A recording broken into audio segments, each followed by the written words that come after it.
Lunch అయిందో చూద్దామా. వేడి వేడి అన్నం, అందులోకి చాలా చల్లని పెరుగు,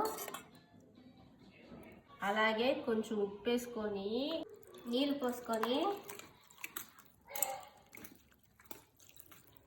అలా కలిపి అందులోకి ఎర్రగడ్డలు వేసుకొని